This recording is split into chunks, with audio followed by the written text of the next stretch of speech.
Hey everyone, thank you all so much for tuning in once again. Today I have brought the legendary Spider-Man enthusiast, Evan Filarca. Evan, why don't you introduce yourself to all of our wonderful listeners today? Thank you, Irogen, so much for having me back on your channel. I could not be happier to once again collab with you, talking about our favorite friendly neighborhood wall crawler in all of his amazing glory, especially now knowing that Marvel Spider-Man 2 officially releases this October 20th, 2023, and we are both super stoked for that game. But in this video, we're actually going to be talking about something a little bit different than what you might be used to. Absolutely. So today I wanted to bring Evan onto the channel and discuss what the next step could be. Obviously, we're learning a lot about Spider-Man 2. There's a lot that we still don't know. We don't know who Venom is. We don't know how the story is going to end. But I wanted to take a minute and look at 5 possible projects that Insomniac or another studio could take with this IP after Spider-Man 2 has concluded. Now, we'll start with the most obvious one, which is just Spider-Man 3. I don't know how much we'll have to talk about this one just because we don't know how Spider-Man 2 ends, but there is a lot of potential. They've mentioned that they titled Spider-Man 2 Spider-Man 2, not only because it's a sequel, but because there are 2 Spider-Men. For Spider-Man 3, will they bring in a third Spider-Person for us to play as? Are we going to get Green Goblin or Carnage in a third game? Evan, what do you think we could see from a third Spider-Man game from Insomniac as like just a main numbered entry in this franchise? Well, it's very interesting the more I actually think about it because of how many routes Insomniac can take when it comes to the overarching narrative that they're telling within their own Marvel universe, because of how also we seemingly know that Wolverine is officially connected in this same universe as well. So maybe by the end of Marvel Spider-Man 2, we get 2 post-credit scenes, one teasing the inevitable Marvel Spider-Man 3, and then the second one teasing what's happening in Logan's game, and maybe that in turn could also connect to the future Spider-Man games as well, with an interwoven Insomniac Marvel universe, which Irogen and I have actually done a collab about in the past.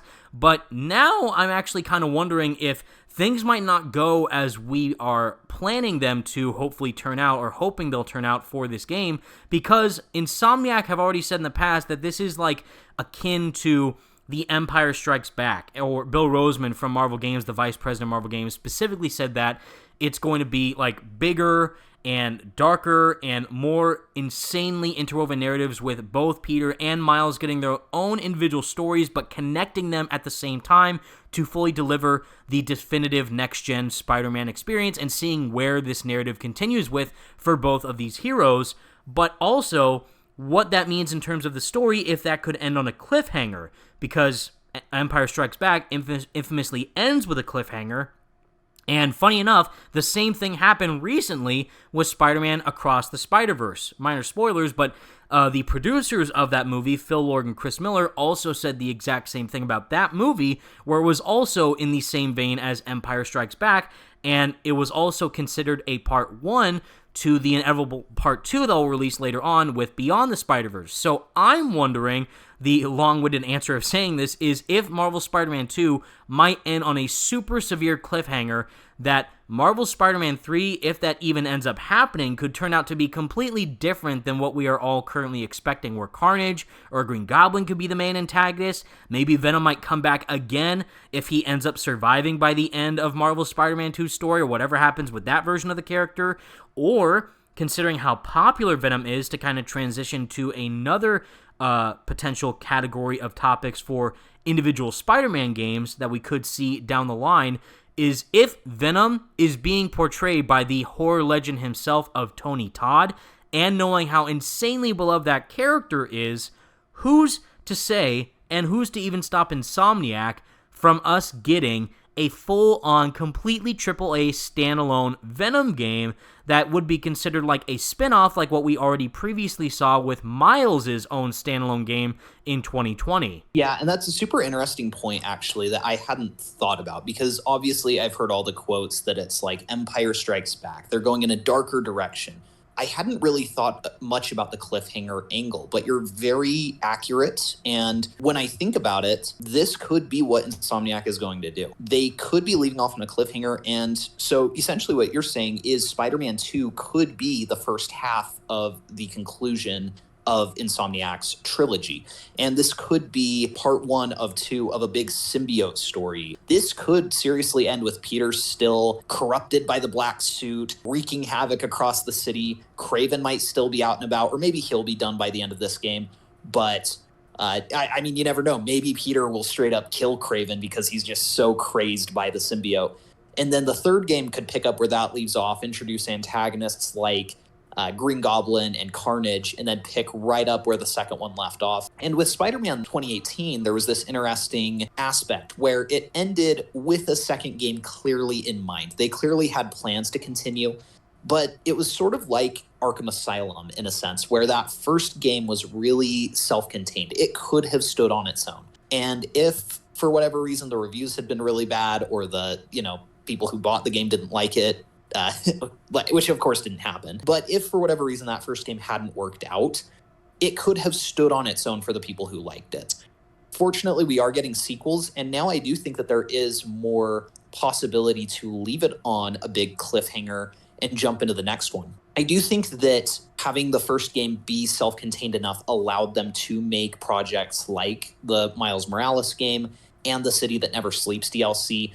But if Spider-Man 2 leaves off on a huge cliffhanger, I could see them not wanting to put a standalone, smaller game set between that and Spider-Man 3. Another thing to keep in mind also is, of course, that they are working on the Wolverine game, and that might take the place of a smaller Spider-Man Insomniac game. But that could allow for a Venom game, or that could allow for a prequel game where we get to see the earlier days of Peter Parker, but they might not want to fill in too many of the gaps. Because if Spider-Man 3 picks up right where Spider-Man 2 left off, that might be a different situation. But I do think that's really interesting. 1,000%, because there's so many different possibilities where Insomniac can go with their universe, and I know a lot of people who are Marvel game fans desperately want them to try and seemingly tackle every other Marvel hero down the line, since we're already getting Wolverine. Who's to stop them from doing a Daredevil game, a Moon Knight game, solo Hulk game, anything of the sort like that? And Insomniac's partnership with Marvel is like golden at this point, and they could easily greenlight any other Marvel character that they would want to make a game off of, and PlayStation and Marvel would easily say yes with no questions asked. I think that leads us into the next possible game. This would also be from Insomniac, but like you're mentioning, there's a lot of characters that they could tackle, both directly related to Spider-Man as well as just around the Marvel Universe altogether. When you look at a character like Spider-Woman, if they have Gwen Stacy also become a Spider-Person in Spider-Man 2, does she really need her own solo game the size of 2018? Maybe. I don't necessarily think so. Or if there was another Spider-Man, like Spider-Man 2099 or Spider-Man Noir that they wanted to give a standalone story to, and keep the gameplay that they've created and just change the aesthetic of New York City and give some new flavor to the gameplay and some new designs for the villains, that's a direction that they could go for sure. There are plenty of other characters, especially with some of these new properties that they are currently tackling with Wolverine and possibly other characters that they might pick up at some point. I mean, even with Daredevil, that's another one that I think there could be a case to be made that it could have a smaller open world and maybe a smaller scale story than we got in the Spider-Man games. But also with Wolverine, maybe we'll get a smaller game for some of the other X-Men. But like you were mentioning with a Venom game, I actually do think that that is a distinct possibility. They've been adamant that Eddie Brock is not Venom in Spider-Man 2. Now, they could be doing an Arkham Knight plot twist where it actually is Eddie Brock in Spider-Man 2, or maybe it won't be, and for all we know, maybe we'll play as Eddie Brock, who will later become Venom in a standalone Venom game that we get to play through. There's other characters like Black Cat or Silver Sable that are adjacent to Spider-Man but could be interesting for their own game. But I do think Venom is definitely the most highly anticipated potential spin-off from Insomniac games. 1,000%. I mean, if you even look back in 2005, where we got the Ultimate Spider-Man game, which is hands down one of my favorite Spider-Man games ever made, Venom was not only an incredibly integral part of that game's story, but a full-on playable character. And it wasn't even a Venom game, it was a Spider-Man game where Venom was one of two playable characters. So now, knowing again how popular Venom is, even more so now in the public eye thanks to his live-action movies, and now clearly with Marvel's Spider-Man 2 coming out in full force, it would be absolutely wild for them not to capitalize on that opportunity for them to take Venom in his own individual story, depending on what they end up doing with him in Spider-Man 2, but again, maybe evolve that even further depending on where the story ends off in the sequel for Spider-Man's narrative, but give Venom his own time to shine in his own game. Maybe it could even be a prequel game where it could take place before Spider-Man 2 and show how the symbiote got on Earth, and maybe it went from host to host before landing onto Harry Osborn and what's going on with Norman and trying to cure his son and all that. So there's so many different routes to take, but they already have the symbiote abilities with Black Suit Spider-Man completely tailored for that character in Marvel's Spider-Man 2, but we don't know yet for sure if Venom will be a playable character in the game. And I'm really hoping he is, but if he isn't, then I'm hoping that at the very least, Insomniac might be saving that possibility for either a type of big, expansive DLC pack, or, again, give him his own individual time to shine with his own unique story for his own standalone spin-off game, which would instantly sell like hotcakes if that were to happen. Really, that's something that, as you've talked about it, that's really sold me on the idea. Not that I didn't want it before, but I don't know that that was necessarily something that I felt like I needed. But as you've been talking, I almost think it would be better for them to wait. Obviously, it would be a lot of fun to play as Venom over the course of Spider-Man 2.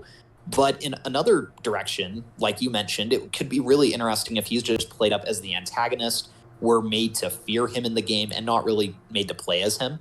And then they really could jump into a standalone game where we then get to feel the full power of the symbiote while we're playing as Harry Osborn or Eddie Brock. And it's sort of the same reason that I'm glad that they didn't make Spider-Man 2 a multiplayer game, because I think if you're going to do a multiplayer Spider-Man game, which we'll talk about in a minute, you almost need to create an experience tailored completely to that. And I think that having a Venom game that's completely tailored to playing as Venom could be better than just having segments where we're playing as him in Spider-Man 2. So that has really sold me on that idea. I think that that is something that they should seriously consider. Obviously, if it doesn't fit into their narrative or something, I understand. But yeah, you're right. That would be a huge love letter to the Spider-Man community. And they're already doing such a good job with that. There are things in Spider-Man 2 already that are just so heavily inspired by previous games. Going to Queens is something that we did in Ultimate Spider-Man. A lot of the Black Suit's abilities look very reminiscent of Web of Shadows. The plot that we saw at least part of from the demo looked pretty much identical to a mission from Spider-Man 3. I don't know if you remember the mission where you're black-suited Spider-Man chasing Lizard through the sewers and Kraven is there as well. Yep. Yeah, there's just so many things that they're pulling, not just from the most beloved Spider-Man games like Spider-Man 2, but they're even looking at things like Spider-Man 3 that people didn't love for the most part, and saying, okay, what are ideas in here that were really good? Where are the diamonds in the rough that we can really polish and put into our game? And obviously, like you mentioned, we did get some playable Venom gameplay in Ultimate Spider-Man. And as huge Spider-Man fans themselves, I'm sure that's something that they're considering. And just thinking about what that could look like with PS5 hardware in a smaller scale game like Miles Morales, that absolutely is something that the Spider-Man community would love. No question about it. Venom is, for me, Spider-Man's ultimate arch nemesis. I know there's a lot of back and forth, like, is it Green Goblin? Is it Doc Ock? Is it Venom? In my eyes, Venom is Spider-Man's biggest failure because of how the black suit corrupts him and overtakes his personality and shows his biggest, deepest, darkest flaws about himself, and the symbiote allows that to thrive with all that negativity and hatred and vile nature that Peter can do. But he also understands that even though the symbiote is impacting him in a negative way, he still kind of allows it to do that because of how the symbiote gives him that extra oomph of power and agility and strength that makes him feel like he can be a better hero, but it kind of gets to his head and ends up making him become extremely like narcissistic and almost very, confident, overconfident in himself. And of course that injures the relationships that he has with those closest to him.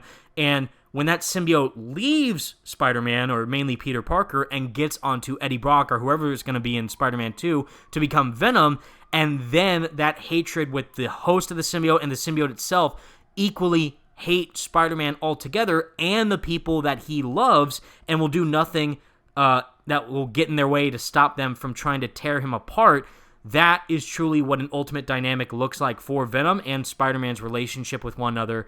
And I'm very much expecting them to tackle that subject matter in Spider-Man 2, but if for some reason they don't end up doing that, then a full-on Venom standalone game is the best possible outcome for diehard Venom fans to get that story that we love for that character. Kind of like how in Miles Morales, they were able to lean all the way into the bioelectric abilities from Miles and really expand on his abilities. It could be cool to see Spider-Man, Peter Parker, who has the black suit but is trying to maintain being a hero in spite of it corrupting him, and then moving over to playing as Venom, who's just all out using it as much as he can. That could be the next big step for the symbiote gameplay. But let's move on to the next one, which I'm going to go with a Telltale Spider-Man game. So imagine opening up a Spider-Man game, seeing a nice cel-shaded render of Peter Parker. He's walking to class with like Harry Osborn and Gwen Stacy. All of a sudden, he hears on the police radio that Rhino is loose in Times Square. And then you get a prompt that pops up on screen. You can either press square, go to class, or you can press circle, go and stop Rhino from wreaking havoc. And then the trade-off is there wouldn't be an open world. You wouldn't be swinging around New York City. But I would argue that we've seen that in so many Spider-Man games that it might not be a bad idea to kind of put that in the back seat. You'd not have traditional Spider-Man combat. You'd have more quick time events, but that would allow for some pretty cool set pieces. But then you could have a 5-episode arc where at the end of it, maybe Harry Osborn is the Green Goblin, or maybe he's not, based on how you interact with him over the course of the game. It could really be a fun way for us to experience a different side of the character, similar to how Bruce Wayne got a lot more screen time in the Batman Telltale games, way more than he did in the Batman Arkham games. And we got to see that other side of the character that the Arkham and Spider-Man gameplay loop don't really leave a lot of time for.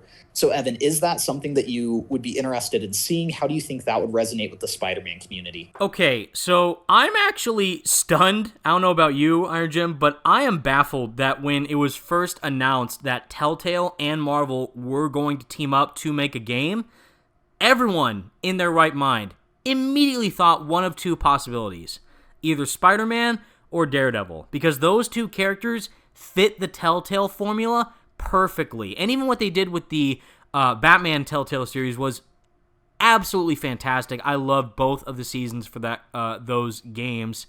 But when they said they were doing something with Marvel, I immediately thought we were going to get something like with either one of those two characters, with Spider-Man or Daredevil, because it allows that type of, interwoven narrative dynamic to occur with, oh, do I go about this problem or this story element with Peter or Spider-Man, or should I do this lawyer stuff as Matt Murdock, or go beat up some bad guys as Daredevil, and choose those story points and see how the narrative will play out that way to make a very engaging, like almost like you're, interacting with a comic book come to life, which is exactly what the Batman Telltale series felt like. And the Guardians of the Galaxy game was fine, but it didn't really suit like the Telltale style, in my opinion. But Spider-Man, like, in my opinion, now since we already have like an adult Spider-Man in Insomniac's universe and a teenage Spider-Man with Miles in the Spider-Verse films, they could do Miles if they wanted to, but if they do like an Ultimate Spider-Man high school style Peter Parker in his teenage years going to high school, dealing with relationship problems with Mary Jane, his Aunt May, going back and forth from Daily Bugle to school to swinging around fighting bad guys, and some overarching threat that might be, again, like their own version of Mysterio, or a brand new take on Green Goblin or something like that, or maybe like a brand new Spider-Man villain that hasn't really gotten much attention, or like something that Telltale created, like, spoilers, Lady Arkham was Vicky Vale. And to my knowledge, that's never happened in any of the Batman comics, but when they did that twist, that was very engaging and super dynamic. And I love what they did with that character, because it was totally unexpected, but the plot threads into that story really paid off. And if they did that, like, with a character like what we saw recently in Across the Spider-Verse with the Spot, and give him his time to shine in the Telltale style or something like that, but really give a unique narrative, detailed story to let the player explore and interact in for Spider-Man in a Telltale game, would have been fantastic. And I'm still hoping maybe they'll do another Marvel game down the line, but we shall see. But until then, that is my, and I think your too, ideal dream Telltale Marvel game that we hope ends up becoming a reality at some point. I've recently been showing my wife the Spectacular Spider-Man show, and even early on, just like Peter's choice to take pictures of the Lizard, which gets him the job at the Daily Bugle, but then he loses his internship because he's lost trust with the people he works for. There's so many possibilities for choices that Peter could make that you as the player would have to make. And Telltale has always been really good at finding those situations that are just impossible to really make a choice, but then forcing you to make a choice. And I would just love to see what Telltale could do with situations like that. I would love to see, like you mentioned, an original character. Like they could have George Stacy be like the ghost of Hell's Kitchen or something, and maybe Peter's teaming up with Daredevil to stop him. That could be an interesting plot that we've never seen before. Or they could do something more traditional, like I mentioned with Spectacular Spider-Man, where we're getting to see his friendships at school. And he's also trying to balance a superhero life on top of his high school life. So I do think that there's a lot of potential with that concept.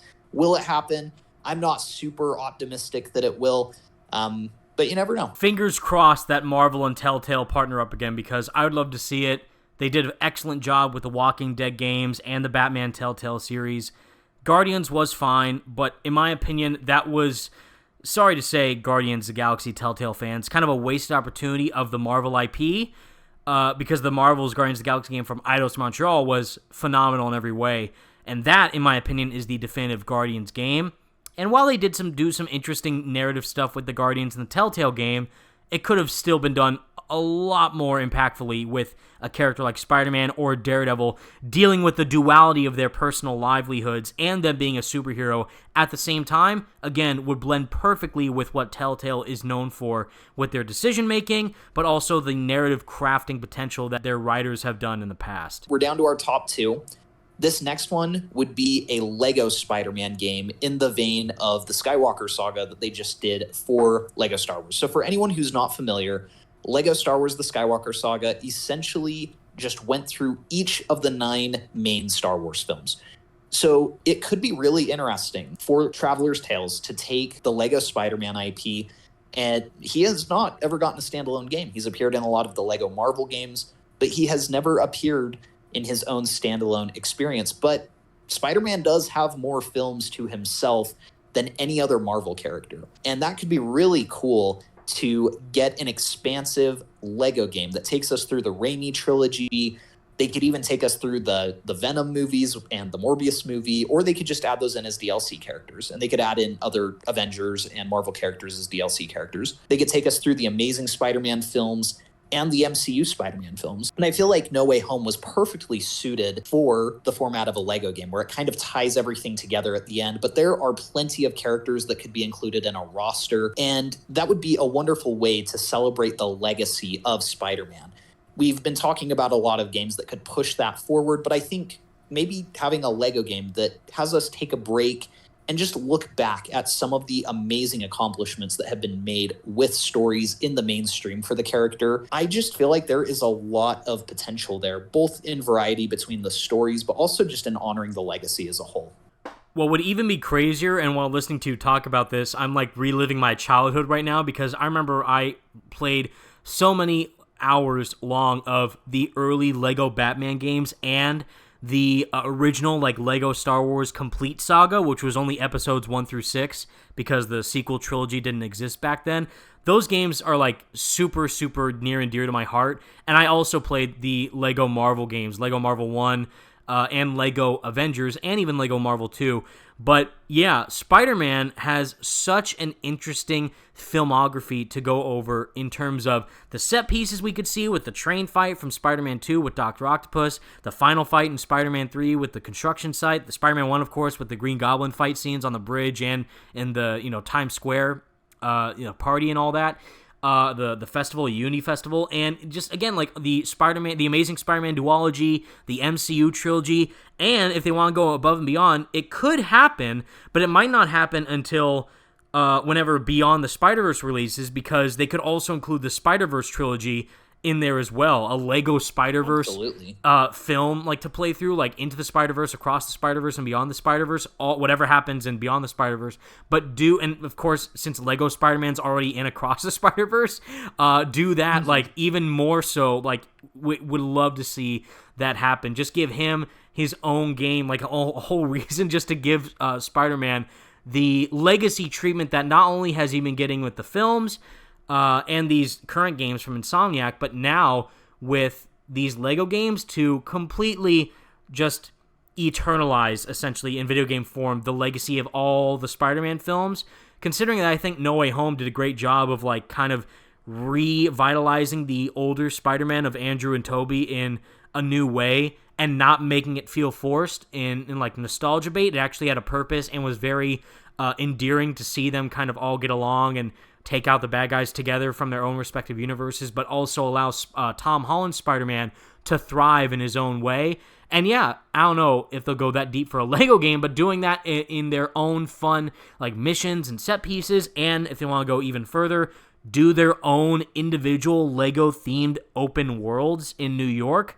Like, you have Raimi's Lego Vi's New York, you have Mark Webb's Amazing Spider-Man Lego version of New York, you have the Into the Spider-Verse New York, which would look beautiful in Lego form, and the MCU, of course, version of New York is already existing in the Lego Avengers game, so they could just kind of like copy and paste that if they want to, with a few adjustments, but allowing that to just relive all those moments in a Lego form not only be great for just long, diehard Spider-Man fans like ourselves, but even maybe newer, younger fans who might have not seen all the movies yet, and just put them and play them through these Lego journeys and adventures would be super, super fun and endearing for gamers and Spider-Man fans alike. And one thing that Lego is great at is honoring the legacy through their video games. So when they do Lego Batman 3 or the Lego DC Supervillains game, they did a great job of going through and finding opportunities to say, okay, we're not making a game based on The Dark Knight, but can we bring in a level that is based on a set piece from The Dark Knight? And they did.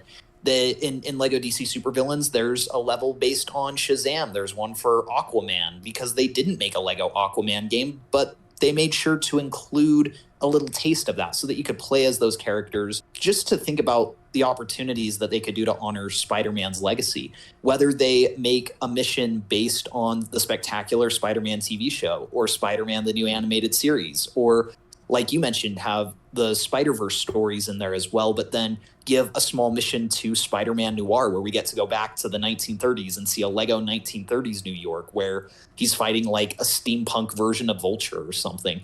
And if they wanted to go even a step further, because we're not in an era of movie tie-ins anymore. We're not ever going to see a Spider-Man 2 2004 remaster. As much as I would love that, the rights are just too wrapped up, webbed up, if you will. They're just not accessible for Insomniac or anyone else to come in and do like a Spider-Man 2 or Spider-Man Web of Shadows remaster. So I don't know. You never know. I do guess that Marvel has been pretty open with publishers, so maybe there is that chance that they'll get talking with Activision and get something off the ground for some kind of legacy remaster for a bunch of these, but I just don't think it's likely. And a Lego game could be a solid replacement for that, where we get to sort of play through Spider-Man 2 again with better graphics, and it would just be in Lego is the only caveat. They could even put in fun little nods, like maybe they could have a side mission where you're taking on Mysterio and he just happens to be at the Statue of Liberty, like in the Spider-Man 2 game. And obviously, again, that this is like the most wishful thinking that I think me or anyone else could do with a project like this. But Lego has pulled stuff like this off in the past. I do think that this is an interesting one because it's kind of different. It's more geared toward kids, but I also think that it would just be a great way to honor the legacy, and it would be something fun for any Spider-Man fan to visit if it really did encapsulate what all of these films have achieved. The inner child in me wants this game ASAP. I mean, I was even, when I was a kid, like, wondering why the heck there wasn't a Lego Spider-Man game when Batman was getting Lego games, Star Wars was getting Lego games, and Marvel, it took them until I think 2013 to fully do their own Lego Marvel standalone game, and I loved it, but yeah, like Spider-Man, of course, more than any other Marvel hero, I think is the one, like Batman, who deserves his own saga or, you know, series of encapsulated films to be incorporated into a Lego adventure. And seeing how good of a job TT Games did with the Skywalker saga and all the memories I have from the older Lego games, it would just be perfect. It would be a match made in heaven for diehard Spidey fans, and just seeing that nostalgia flow through again, but in the eyes of the Lego universe. It would be super fun to experience. In game form, too, like all those set pieces, I would love to see like the type of jokes that they would incorporate for like the black suit, like take off the black suit sequence from Spider-Man 3. I don't know, just some like, I can imagine some like Lego humor being injected into the darker scenes. And it would be fantastic. I would love to see something like that. All right, so without any further ado, let's get to the last one on this list, this last Spider-Man game that we could see getting released after Spider-Man 2, and this would be a multiplayer Spider-Man game. One complaint that I've seen from Spider-Man 2 so far, even after the demo, is the fact that in spite of having 2 Spider-Men in this game, it is not multiplayer. You cannot swing around New York with your friend. I understand why Insomniac is doing this. They're trying to tell a very single-player story that takes advantage of the PS5 hardware. But I am curious, Evan, do you think that a multiplayer Spider-Man game is the right direction for this character at some point? So I know people have been clamoring, even when Spider-Man 2, Marvel Spider-Man 2 was announced in 2021, that they want it to be co-op, even though Insomniac straight up said it's not, it's a single-player game, that they want it to be like multiplayer focused. And even all the way back in 2010, when Spider-Man Shattered Dimensions was made, people wanted that to be multiplayer. So it could have like cross, platform compatibilities where each player could control a Spider-Man across a different universe or team up in said universe with just another Spider-Man at their back. And I think the only way a multiplayer Spider-Man game would work is if it is a Spider-Verse themed experience. I mean, technically, if you want to get very specific, Marvel's Avengers, God forbid, does have multiplayer in it, and you can, as all your friends, if you choose to play as copies of him, can all play as Spider-Man. And too bad that game's Marvel's Avengers, otherwise it would have been a cool idea. But for like a fully dedicated Spider-Man multiplayer experience, the dream, I think, would be Spider-Verse. Like, you would play as Miles, I would play as Peter Parker, someone else would play as Ben Reilly, another person would play as Miguel O'Hara, and we would all go to a certain dimension, and that dimension would have a unique and distinct art style and its own set of villains to fight. And if they want to incorporate these type of business practices, they could try and make it live service, where it's like, oh, you got to go into, the noir dimension today, do your daily, commissions, and then go and take out a few villains, and then fight the mega boss, which is the noir version of Green Goblin, and fight him with all the spider people at your side with multiplayer components and loot and grinding. And then we get an issue like the Suicide Squad game is experiencing right now, which would be very, very bad. But if it's done with Spider-Man and done with tact, it very well could be executed well and enjoyable for diehard Spider-Man fans who do want to play a game with Spider-Man with their friends. But it has yet to be done. But I think it could be done if executed properly.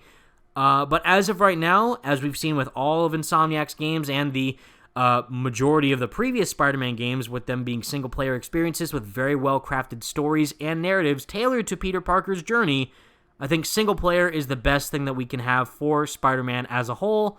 But multiplayer, it may not focus as much on the story, but the gameplay possibilities are definitely there for a very fun experience to be had if, again, executed in the right way. Absolutely. And I think that Spider-Verse has really pulled to the surface just how many great variants of Spider-Man there are. And to have a game really dial into that and allow someone to just play as the Spider-Man Noir or the Spider-Man 2099 would be really fun. And getting to swing around the city with your friends, that is not something that we've ever seen in a game before. And I do think that there is merit to that idea. Is it enough merit to carry a whole game as opposed to just putting those resources toward another single-player game? I don't know. I think it would depend on what the final product was.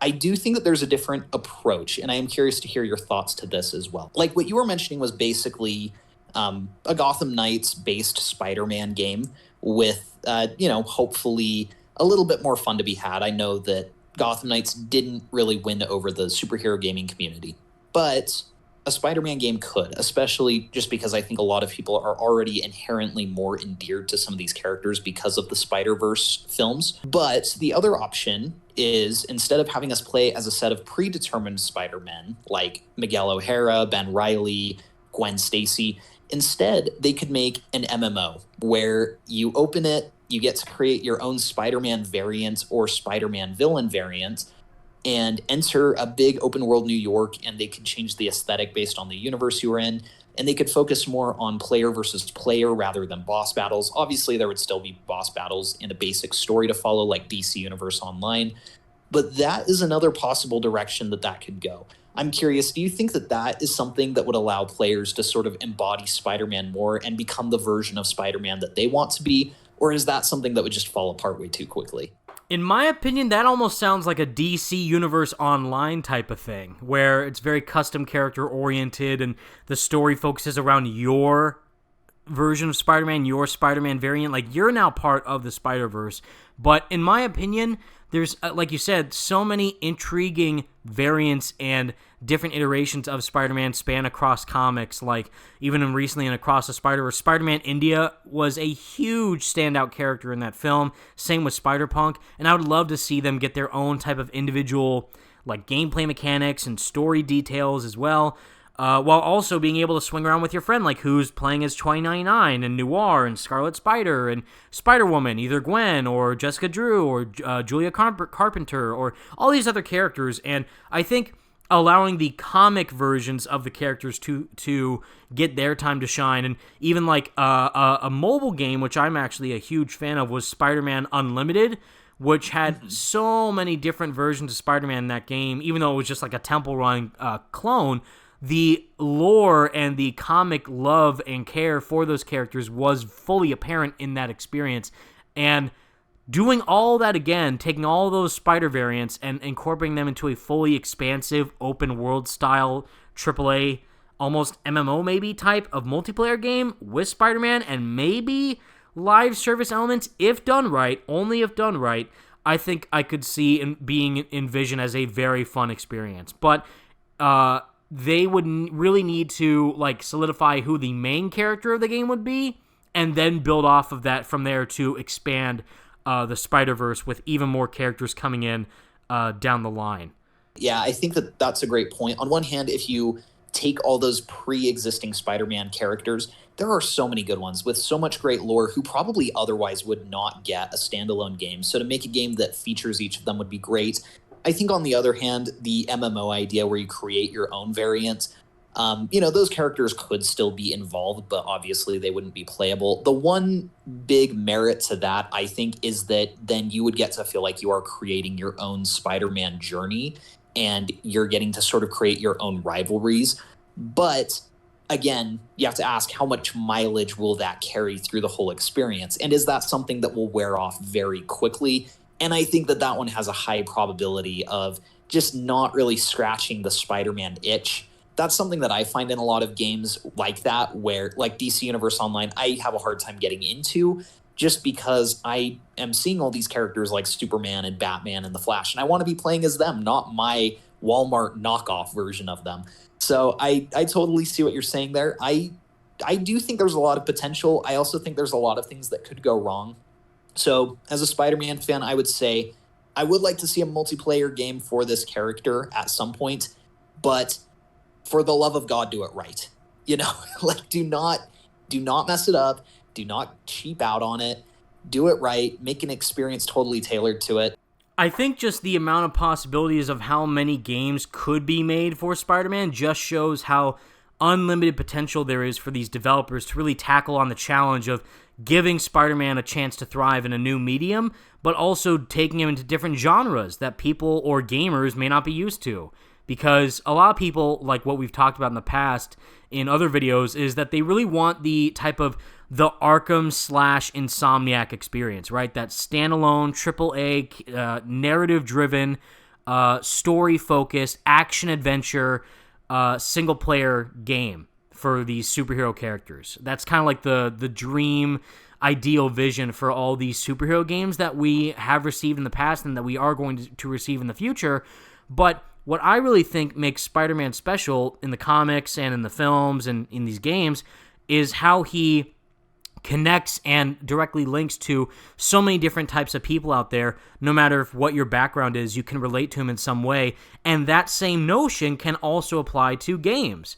like, man, I really connected with this Telltale Spider-Man game story more so than this online multiplayer Spider-Man story. Well, I actually like the Lego game more than the, Venom standalone game. So all that is to say, just like the Spider-Verse, how there's infinite versions of Spider-Man, there's infinite possibilities of where we can take the character in gaming, and that's one of the biggest advantages of gaming in general. So allowing the developers to, again, really focus and hit home on that is what I'm hoping that we will not only see from Insomniac with their next upcoming game, but also what the Spider-Man IP might look like in the next 5 or 10 years when Insomniac might be done with their franchise and their trilogy or more than one game in their series of games, and what the overall future of Spider-Man might be down the line.